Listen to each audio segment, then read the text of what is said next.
All right, so let's take a look at our model that's going to tell us the shape of molecules. And this model is VSEPR, VSEPR. That's the way it's spelled, and it stands for valence, shell, electron, pair, repulsion. Valence, shell, electron, pair, repulsion. And we'll see it's actually a very fitting name. Just one more note before we talk about it. We only look at the shape of non-terminal atoms.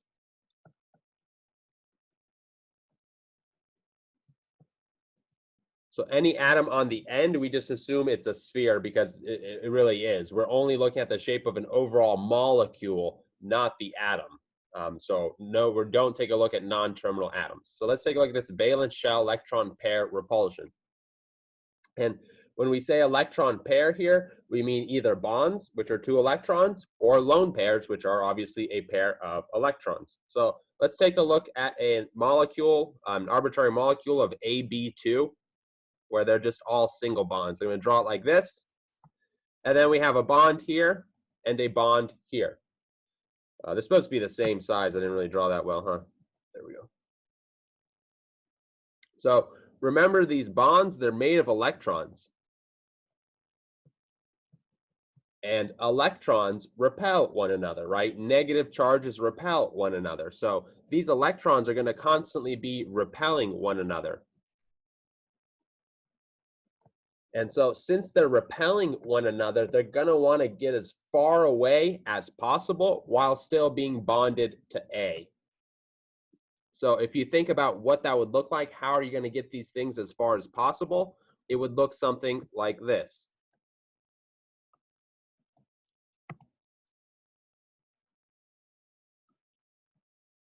Right? These bonds are as far away as possible.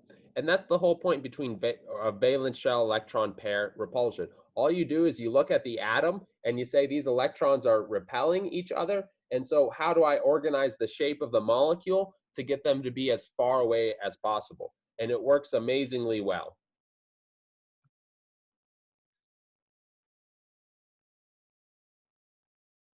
So when we're thinking about this VSEPR, we're only looking at bonds and valence lone pairs. So we're not looking at any core electrons or anything like that. So what if A here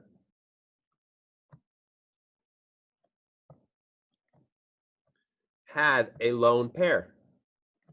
Well, you have to think about this lone pair. It exists in some kind of orbital, and so it's also going to repel away the electrons in these bonds. So there's going to be repulsion here, and then there's going to be repulsion here.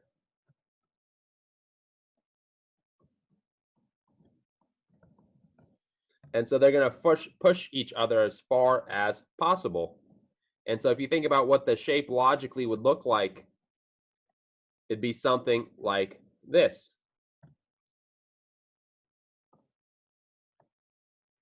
Right? Now we have all of our electron pairs, either in bonds or lone pairs, as far away as possible. One other thing to note is that lone pairs repel more than bonds. So if you're thinking about how this would look like, it's a triangle.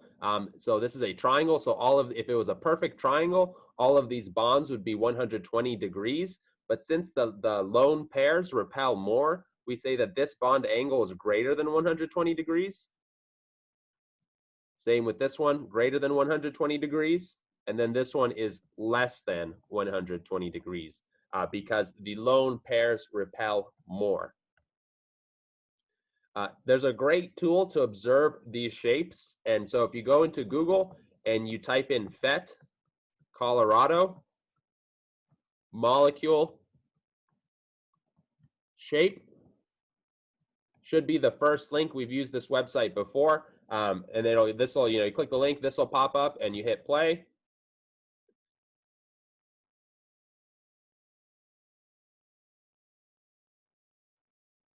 let it load up, and then there's the model, and then real molecules. I would start off with the model, double click that, and then you have a model of the atom, right? So there's our two bonds. There's our AB2 that we drew. And then if you just, on the right here, you have stuff you can add. So you can click the lone pair, and then you add a lone pair. And then boom, there's our AB2 with a lone pair. And you can see it looks like just like what we drew.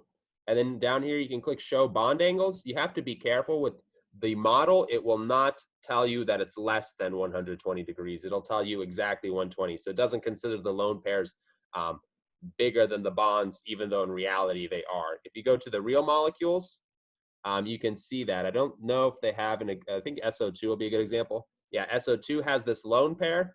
And so if you show this bond angle, you see it's less than 120, 119 in this case. Cool. So let's talk about all the shapes we can have.